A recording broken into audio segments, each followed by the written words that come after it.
Hey YouTubers, I want to show you what I did with my garden tractor this weekend. So I bought a ripper, sometimes called a subsoiler, which is often used on big tractors, but Titan Attachments is a company that makes one with that goes with a 2-inch receiver. So with my sleeve hitch that I bought from Johnny Products, I hooked up the ripper and ripped out a trench between my house and my shed to lay down an electric line. And so here you can see I'm getting started on this, and I decided afterwards I'd better make a separate audio track to explain this. And you can see right there I am stuck on a root. So it took several passes to make the trench, and this was in the beginning. I was going about 4 inches deep after a couple of passes, and got stuck on this root. And so what I did was I watched some YouTube videos previously about subsoilers on big tractors, and this attachment does have a bolt that has a weak spot on it, and it'll just shear off if you run into a situation where where you get stuck, or you run into something too fast. That attachment the bolt will just shear off and no damage will be done otherwise.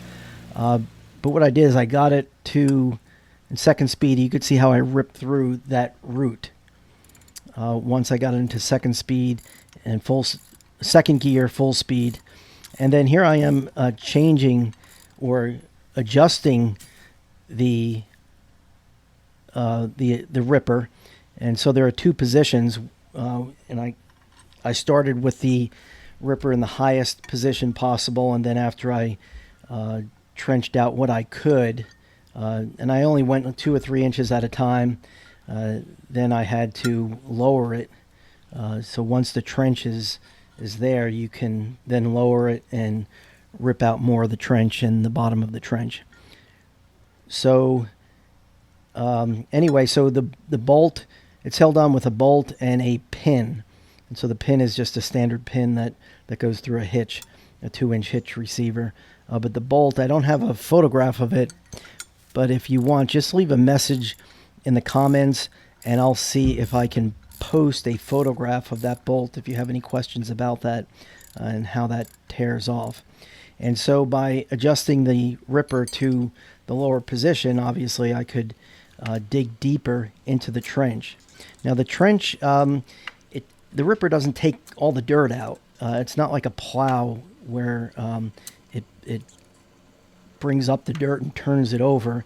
It mostly loosens it. It gets some dirt out. So I did have to go through and take out the loose dirt, but it was so easy. It was just all loose soil. And this is hard clay here in Georgia. And so after ripping out the trench, I was able to get the loosened soil out easily with the post hole digger. And so I'm just showing a few photographs here. You can see the trench between the shed here going to the house where a couple years ago when I built the back deck, I put in an electrical box to eventually run power to the shed. And here's a little bit of a close-up of the ripper in the trench.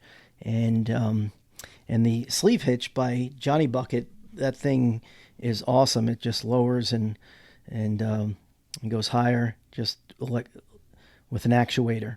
And so there's my trench, and made the work a lot easier using the ripper. And by the way, my garden tractor is a GT 6000. It is a Craftsman built 1998, I believe, 1993. And this thing's a little beast, and it did the work fine. I'm real happy with it.